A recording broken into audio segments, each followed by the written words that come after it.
여러분, 지금이 일요일 오후 3시 7분을 가리키고 있습니다. 이번은 전번 시간에 이어가지고 신학자로서의 뉴턴을 하도록 하겠습니다. 이번엔 마이크를 또 이 마이크로 하도록 하겠습니다. 마이크를 이제, 이 마이크, 저 마이크, 이게 즐기는 거죠. 뉴턴은 과학 분야보다 오히려 더 많은 분량의 신학 관련 문헌을 남겼다. 그는 당대의 지성인들 사이에서 전문 신학자로 간주될 정도로 신학 전문가로 인정받았고 많은 사상가들과 신학이나 종교에 관한 의견을 지속적으로 주고받았다. 뉴턴은 표상과 이데아 사이의 일치성을 주장하는 아리스토텔레스의 사상을 이어받았고 이것은 고전 중세 신학의 연구 성과를 발전적으로 계승했다고 할 수 있다. 네. 아이작 뉴턴은 말이죠. 여태까지 내가 과학자적인 측면에서 얘기를 했잖아요. 근데 과학자적인 측면만 있었던 것이 아니고, 신학자로서도, 신학자이기도 했다는 겁니다. 그러니까 우리말로 속된 말로 이런 얘기 있잖아요. 가지가지 한다, 이렇게 놀리는 속된 말 있잖아요. 진짜 아이작 뉴턴이야말로, 가지가지 한 사람입니다. 이제. 어떻게 보면 이 과학과 신학이라는 것은 이제 별개 분야처럼 이렇게 생각이 들잖아요. 전혀 상관이 없는 그런 분야로 생각되는데 이 아이작 뉴턴은 과학자이면서 신학자이기도 했다 이런 얘기입니다. 이런 그의 일화가 잘 알려지지 않은 까닭은 본인이 종교에 대한 의견을 공식적으로 발표하거나 출판하지 않았기 때문이다. 그는 삼위일체론을 부정하였고 더 나아가 기독교가 삼위일체를 정당화하기 위해 성서 본문을 의도적으로 왜곡했다고 주장했다. 삼위일체를 뒷받침하기 위해 이후 요한 1서 5장 8절에 의도적으로 첨가된 구절도 뉴턴이 증명한 것들 중에 하나이다. 이는 성공회의 견해와 정면으로 충돌하는 것이었고 당시 이를 공개적으로 주장하는 행위는 사회적 지위를 잃는 것은 물론이고 감옥에 갇히거나 까딱하다가는 사형까지 당할 수도 있는 사안이었다. 이를 의식하지 않을 수 없는 뉴턴은 자신이 공들여 쓴 삼위일체 반박 논문의 출판을 생이 끝날 때까지 주저하였다. 삼위일체를 반박하는 글을 쓴다? 이것은 정말 시대적 박해를 면할 수 없는 그런 행위죠. 그러니까 삼위일체를 반박하는, 삼위일체를 인정하지 않는 그런 글을 쓴다든가 언행을 하면은 심하게는 사형까지도 받을 수 있는 그런 거였다 이 말입니다. 그래서 아이작 뉴턴은 이렇게 삼위일체를 인정하지 않는 그런 글을 썼다가 이 글을 생이 끝날 때까지 출판을 하지 않았다. 이런 얘기입니다. 결국 그가 죽은 후에 방대한 종교 문헌 중 4가지만 사후에 출판되었고 나머지 원고는 20세기 들어 경매를 통해 비로소 세상으로 나오게 됐다.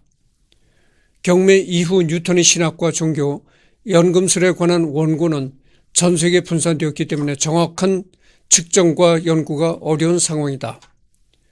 뉴턴이 남긴 기록을 단어수로 본다면 과학과 수학에 관해서는 100만 단어, 연금술에 관해서는 55만 단어, 신학과 종교에 관해서는 140만 단어로 추정됐다. 그러니까 뉴턴이 연구한 거는 과학과 수학, 또 연금술, 신학과 종교, 이렇게 여러 가지 분야로서 연구를 했는데 그 중에서 제일 많은 문헌을 남긴 것이 이제 신학과 종교다 이런 얘기죠. 양으로만 따지면 과학자가 아니라 신학자라 불려야 할 수준. 뉴턴의 학문적 스펙트럼은 굉장히 넓어서 과학 신학뿐 아니라 철학에도 상당한 조예가 있었다고 한다. 그러니까 뉴턴이 연구하는 이런 학문적인 영역은 상당히 다양했다 이겁니다. 그래가지고 과학은 물론이고 수학, 그 다음에 연금술, 그 다음에 신학, 그 다음에 철학에도 조예가 깊었다 이런 얘기죠. 정말 아이작 뉴턴은 참 이게 천재라고밖에는 할 수 없는 사람이죠. 성경의 근거에 종말을 계산하기도 했다. 그는 세상의 종말이 2060년에 일어난다고 보았는데 당시 온갖 종말론자들이 이런저런 소리를 하는지라 성경 말씀의 권위가 훼손되는 게 통탄스러워 직접 나섰다고 이해하는 그의 추론. 그러니까 그 아이작 뉴턴은 예언 아닌 예언을 했는데 2026년에 세상의 종말이 온다 이렇게 얘기를 했다는 겁니다. 지금이 언제입니까? 2024년이잖아요. 그러니까 종말이 온다고 2026년에 종말이 온다고 했으니까 36년이 앞으로 더 남았네요. 36년만 더 있으면은 2060년이 되는 겁니다. 근데 이거는 맞지 않을 거라고 생각합니다. 아니, 인간이 어떻게 예언을 합니까? 인간은 예언을 할 수가 없다는 거예요. 기독교에서 말을 하긴 그렇게 얘기를 합니다. 예언이라는 거는 오로지 하나님과 이 신만이 할 수 있다 이거죠. 하나님과 예수 이런 신적인 존재만이 예언을 할 수가 있는 거지 사람은 예언을 할 수가 없는 거예요. 그런데 2060년에 종말이 온다. 2060년이 아직도 36년이 남았죠. 이제. 다니엘서 7장 25절의 한때와 두때와 반때의 근거함. 한때를 1년, 즉 12개월로 보면 한때, 두때, 반때, 12개월 플러스 24개월 플러스 6개월, 42개월임. 42개월은 요한묵시록 11장 2절의 42달과 요한묵시록 11장 3절의 1261과도 일치함. 1일 1년으로 계산하면 1260년이 흐른 후 종말이 온다. 기산연도를 프랑크 왕국의 왕 카롤루스가 교황 레오 3세로부터 황제 자리를 받은 서기 800년으로 잡음. 그래서 800년 플러스 1260 하니까 2060년이 나오더라 이런 얘기죠. 참 이게 재미난 얘기입니다.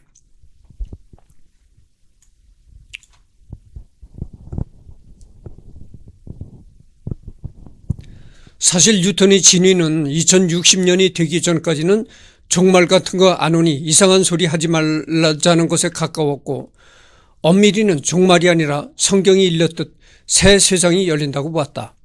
사실 기독교적 입장에서만 본다고 한들 예수부터가 마테오 복음서 25장에서 마지막 때를 알지 못한다고 한 바 있으니 괜히 호들갑 떨거나 흑화하지 말고 그냥 뉴턴이 이런 것도 연구했구나 정도로만 보자 이런 얘기입니다.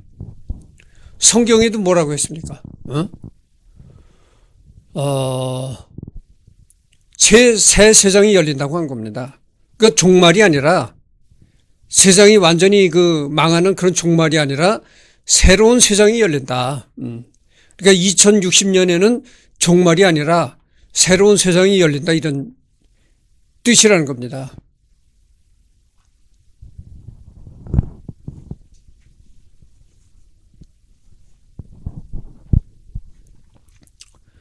고트프리드 빌헤름 라이프니츠는 미적분을 누가 먼저 발명했는가를 놓고서 뉴턴과 다툼을 벌인 인물이다. 그는 뉴턴의 숨은 인력적 속성이 진정한 철학의 여러 원리들과 어긋날 뿐 아니라 무지 낡은 도피처로 되돌아가는 발상이라고 비판했다.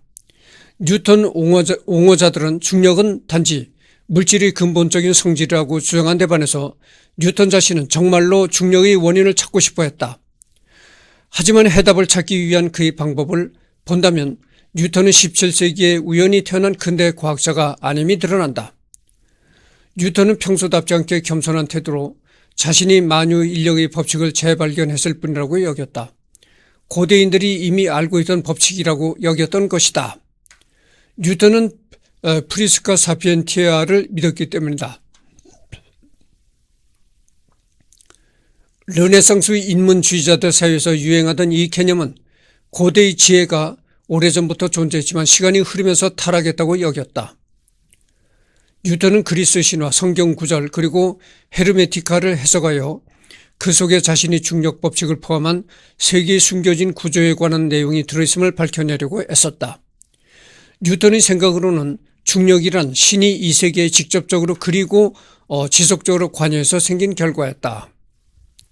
그리고 고대인들도 같은 생각이었으리라고 뉴턴은 믿었다. 신의 기하학적 성사진을 밝혀냈다고 여긴 케플러처럼 뉴턴도 자신을 단지 과학적 지식이 아니라 고대의 지식을 복구하기 위해 선택된 사람이라고 여겼다. 뉴턴이 이제 아주 겸손하게 그렇게 말을 했다는 겁니다. 이 중력이라는 건 내가 이렇게 처음으로 생각해낸 것이 아니고 이미 고대 사람들이 이 중력이라는 걸 생각하고 있었다. 그런 걸 나는 이렇게 재현한 거에 불과했다. 이렇게 아주 뉴턴이 겸손하게 얘기했다는 그런 얘기입니다.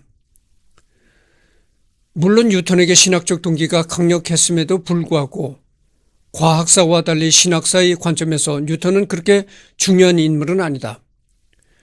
신학사의 관점에선 동시대의 라이프니츠가 훨씬 중요하다. 그럼에도 불구하고 뉴턴의 신학적 동기가 새삼스럽게 주목받는 이유는 오늘날의 과학자의 이미지를 과학혁명의 시대로 소급하여 현대 과학자도 이러하니 옛날 과학자도 이러할 것이다 라고 넘겨짚는 오류를 정정하는 가장 강력한 예시이기 때문이다. 과학혁명의 시대의 과학자 집단은 반종교적인 집단도 아니었고 회의론적인 집단도 아니었으며 오히려 신학적 동기는 세계에 대한 탐구의 강력한 추진력이었다. 이는 과학혁명의 꽃이라 할 수 있는 뉴턴에게도 적용된다. 가령 당대의 모든 사상가들은 인간신 그리고 자연계 사이의 긴밀한 관련성을 확신했으며 이로써 신학적 진리와 과학적 진리 사이에 상호 관련성이 있음을 확신했다. 따라서 당시에 논의된 주제들은 과학과 신학 종교가 뒤섞인 복잡한 성격을 띠었다. 근대 초기 자연 철학을 이해하려면 오늘날의 여러 가지 상식적인 가정과 편견에서 벗어나야 한다.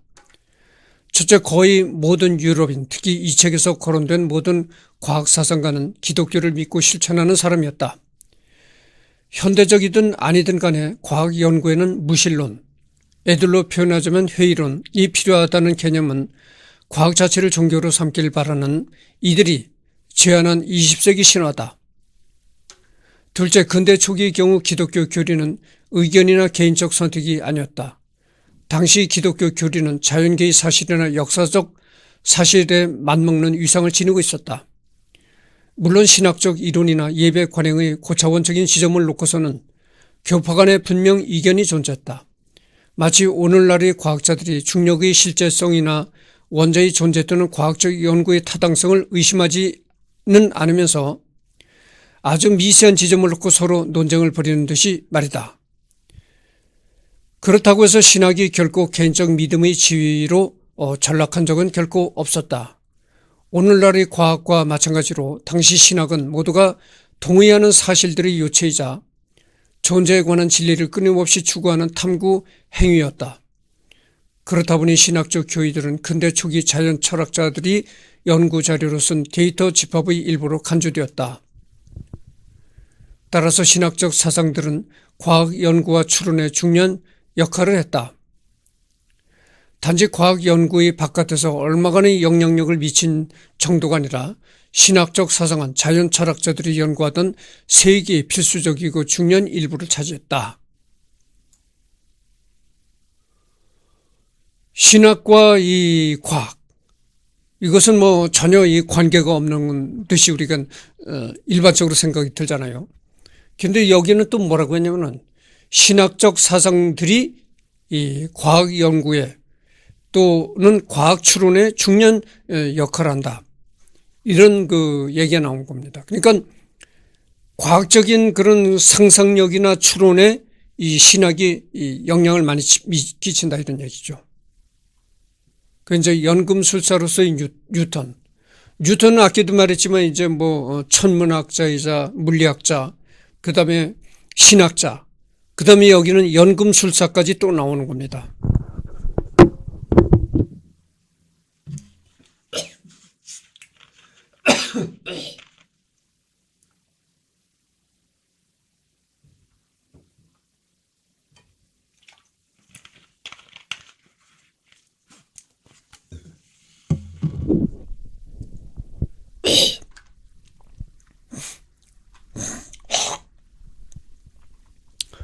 아이작 뉴턴이 살던 17세기는 이제 막 근대적 과학이 태동하던 시기로 화학과 연금술의 경계가 명확히 구분지어지지 않은 시절이었다. 아이작 뉴턴의 화학, 연금술적 관심의 기저에는 분명히 그가 그랜섬에서 문법 학교를 다니던 시절에 보았던 책들과 그때 하수가였던 클라크 씨 약재상에서 보고 들었던 것들에 기반한다고 할 수 있겠다.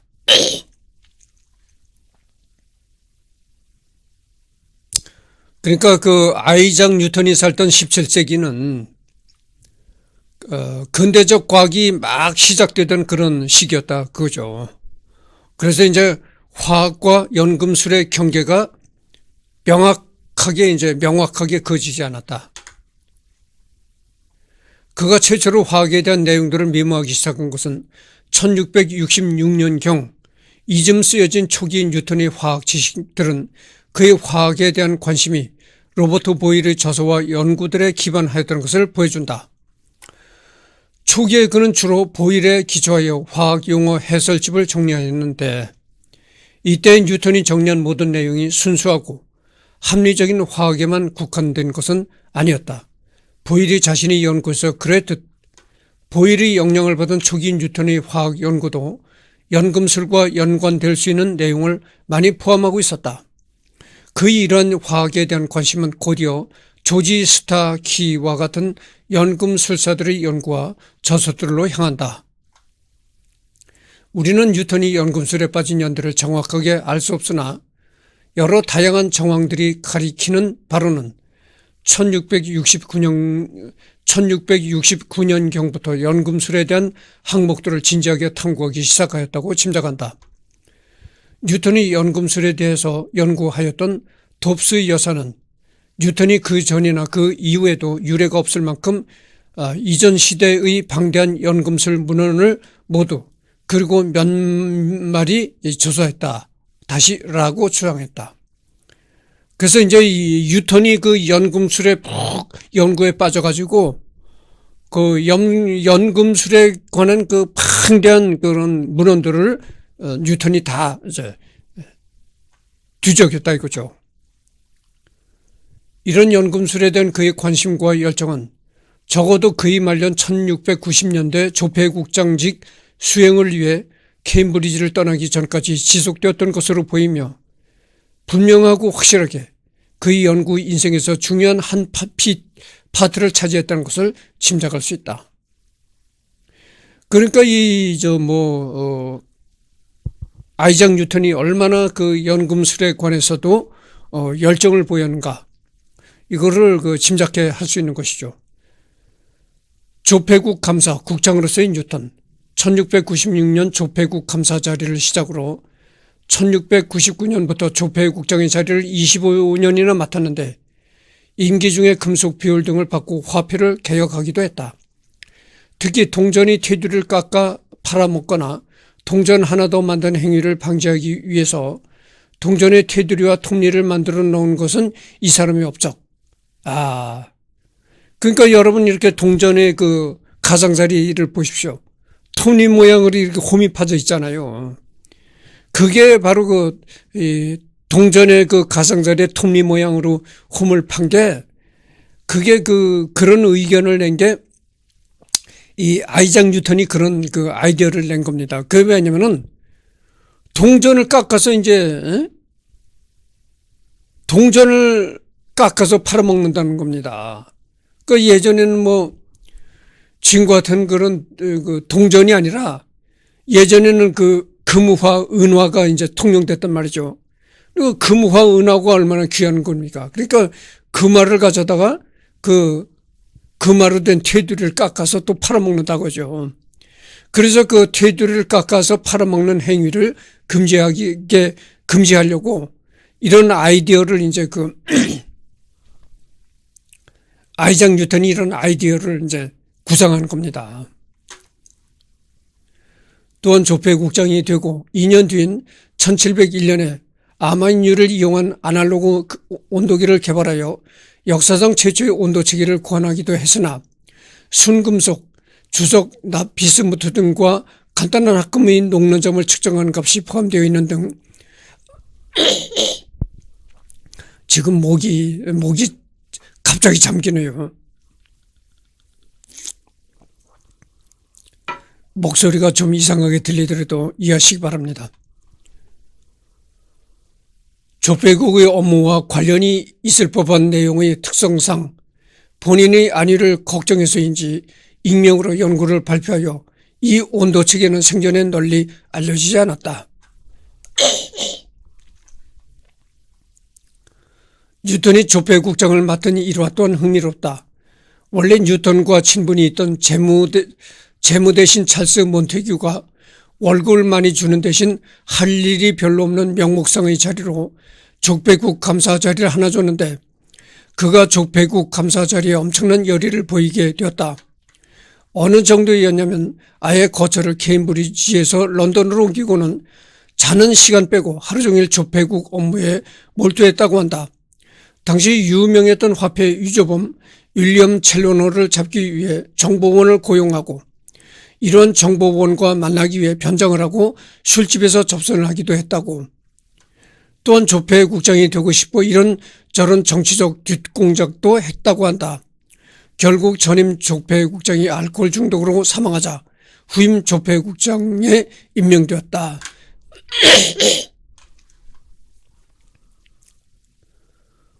그러니까 아이작 뉴턴이 조폐국장이 되기 위해서 굉장히 노력을 했다 이렇게 볼 수가 있습니다. 다만 조폐국장으로서의 업적은 후세에 긍정적으로 평가받지는 못했다.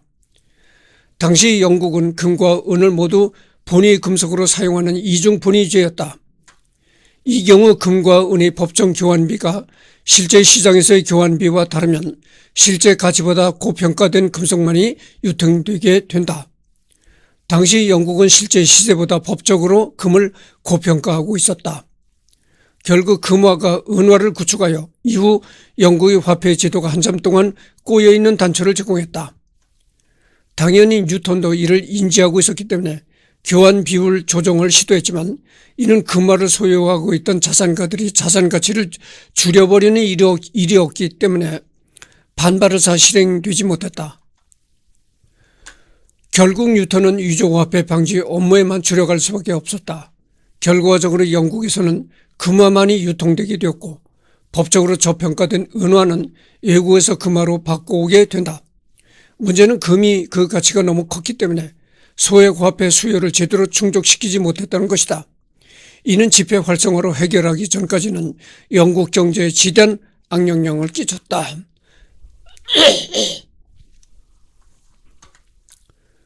다만 완전히 부정적으로만 평가하기는 힘든 것이 역설적으로 지폐 도입을 앞당기는 효과를 가져왔고 지폐를 사용하면서 신용화폐로의 발전이 더욱 촉진되었다.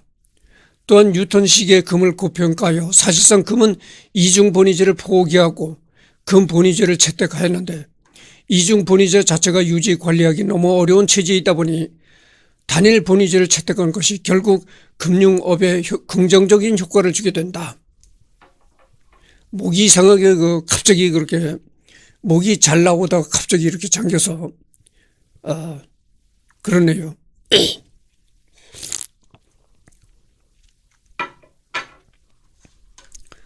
또한 은본위제를 채택하여 국제 시세보다 은을 고평가하고 있던 중국과의 국제무역이 촉진되는 효과를 발휘하였다. 어차피 영국 국내에서는 은이 저평가되는데 중국에서는 오히려 국제 시세보다 은이 고평가되고 보니 중국과의 무역이 수지타산에 잘 맞았기 때문이다. 이는 아편전쟁 시기에 이르기까지 영국과 중국이 엄청난 규모의 무역을 하게 되는 주요 원인이 된다. 시대가 지나 영국이 세계 최강국이 될 무렵이 되면 영국 중심의 금본위제가 세계 금융시장의 글로벌 스탠더가 된다.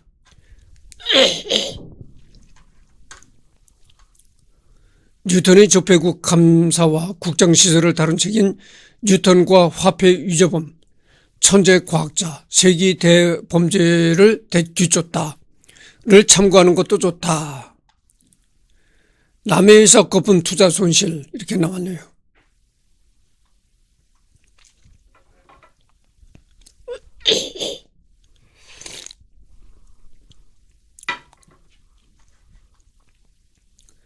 나는 전체의 움직임은 계산할 수 있지만 사람의 관계는 도저히 계산할 수 없다.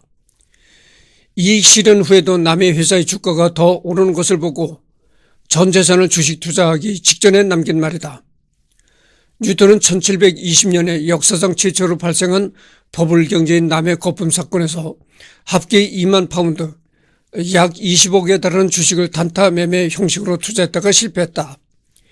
이때 날린 금액은 자기 재산의 80에서 90%라고 한다. 초반에 막 오르고 있는 사우스 시 주식을 매입하고 더 오르자 처분해 주식 투자에 적절히 성공했다. 그러나 이후에도 주가가 하늘 높은 줄 모르고 치솟아서 존버하고 있던 주변인들이 쾌재를 부르자 다시 주식에 도전한다. 하지만 그가 다시 주식 투자를 시작한 시기는 주가가 피크였던 시점이었고 이후 거품이 꺼지며 주가가 폭락하여 가진 전 재산을 날려먹었다.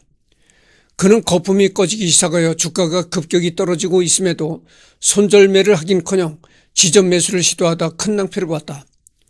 재산을 몽땅 투자하고도 부족해 대출까지 동원해 자금을 끌어모아 떨어지고 있는 주식에 물타기를 시도했다는 것이다. 이 사건으로 가진 재산의 대부분을 날려먹은 건 사실이지만 이후 사망하기까지 7년 만에 주식 투기 이외의 수단으로 본인의 재산을 원래대로 복구하는 데 성공하였다. 그다음에 정신질환.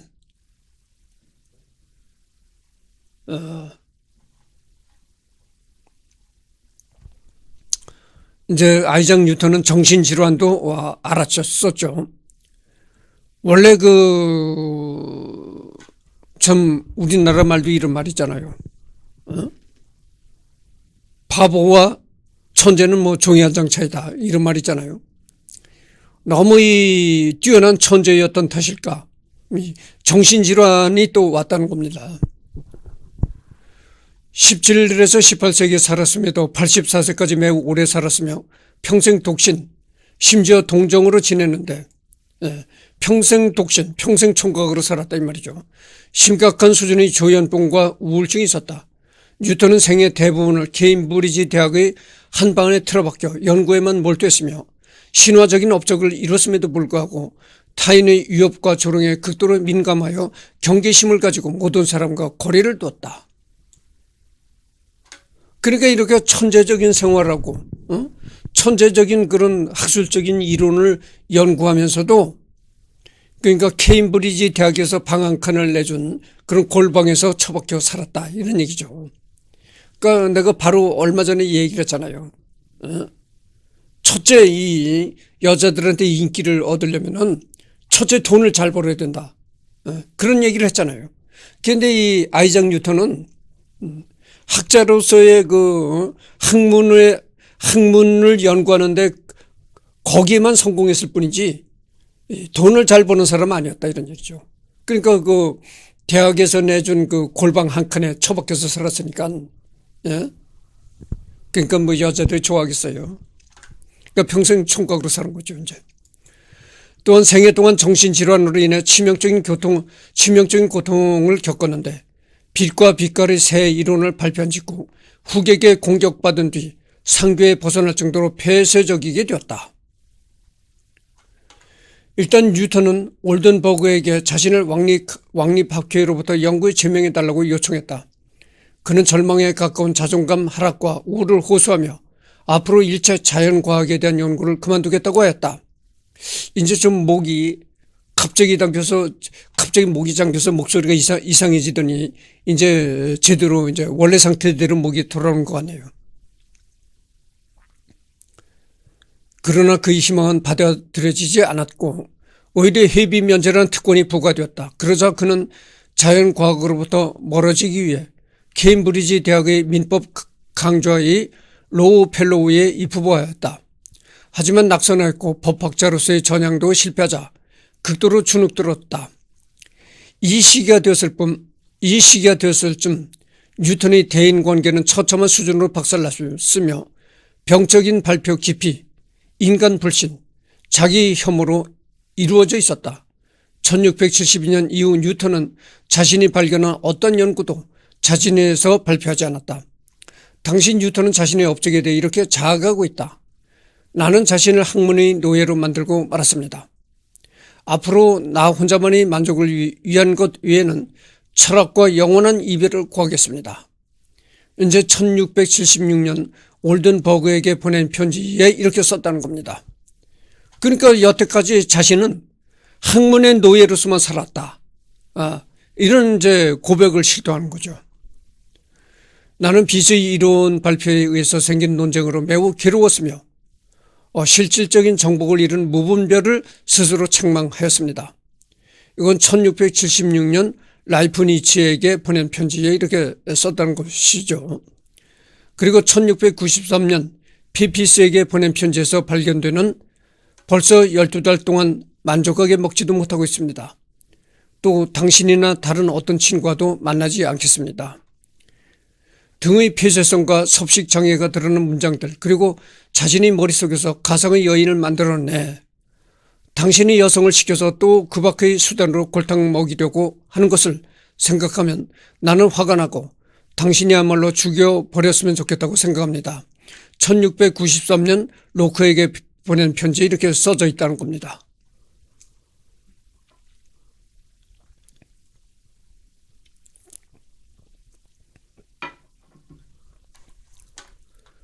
등의 망상, 환각적 발언들, 광학과 같은 탁월한 업적들의 발표를 극도로 꺼렸던 점을 통해 뉴턴의 정신상태가 제정신이 아니고 광기, 망상, 자학, 분노로 점철된 미치광이라는 것을 짐작할 수 있다.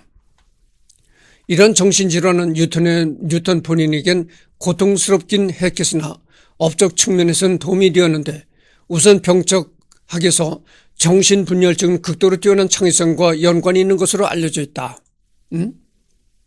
내가 방금 전에 뭐라고 했습니까? 천재와 이 바보는 종이 한 장 차이라고 했잖아요. 그런 내용의 얘기죠, 이게.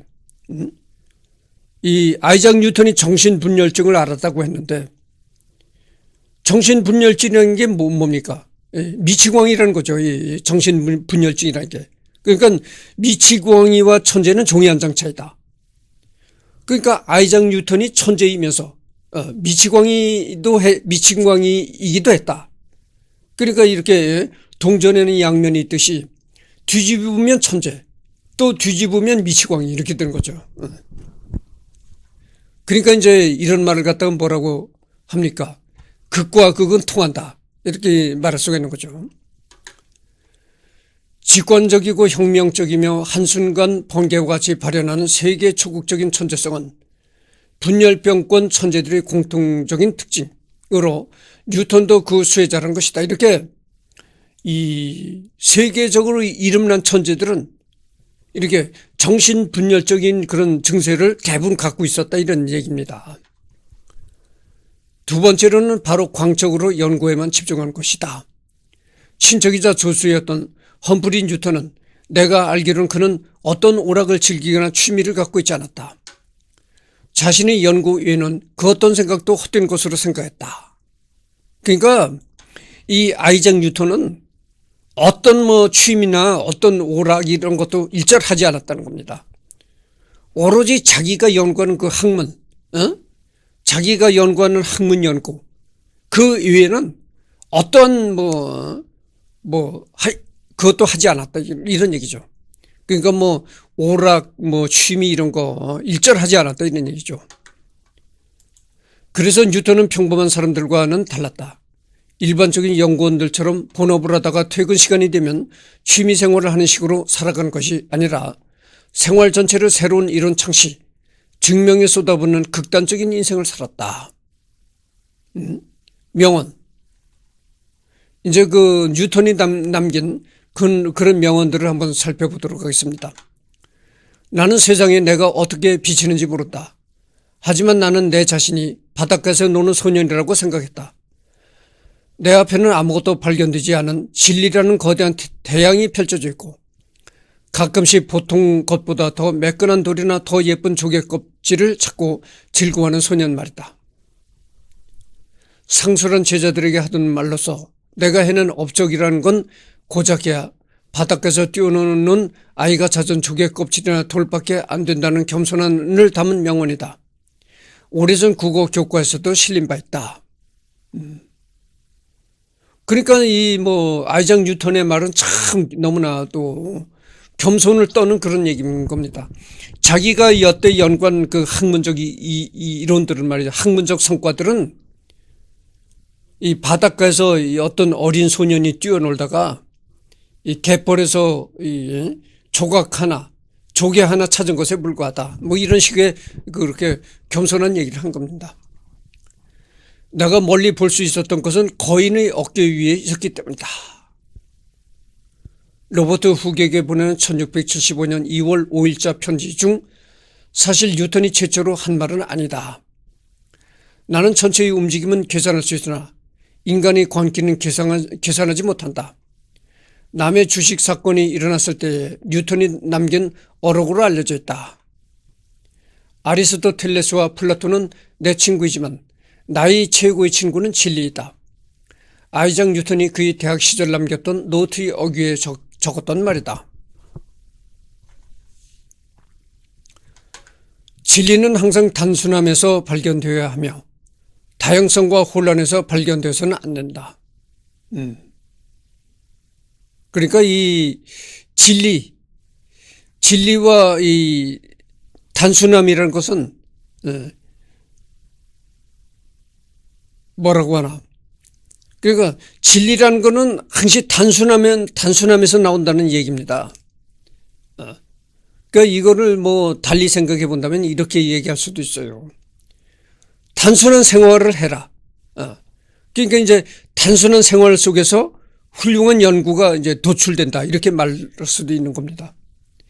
그렇게 아이작 뉴턴이 이게 단순한 생활을 한 사람이죠.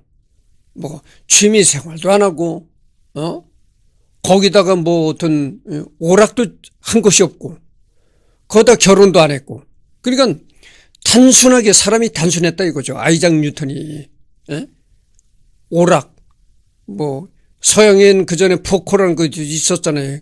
포코 그런 오락도 안 했고, 또 취미생활도 안 했고, 오로지 연구, 그것만 한 가지 단순하게 했던 거지. 그러니까 생활 자체가 단순한 사람이었지. 이 아이작 뉴턴이.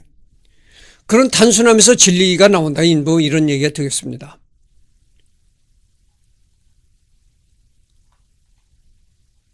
그래서 지금 녹화를 시작한 지가 38분을 경과했습니다.